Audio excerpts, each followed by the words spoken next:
Hello friends, welcome to our YouTube channel. In this video I'm going to talk about how you can use gestures navigation in your OnePlus device.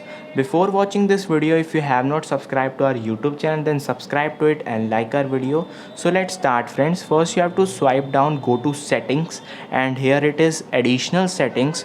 Click on additional settings. Here it is system navigation. Click on system navigation. Click on gestures, and friends, you can see the three buttons are disappeared and one line is showing how you can press back and go to home screen.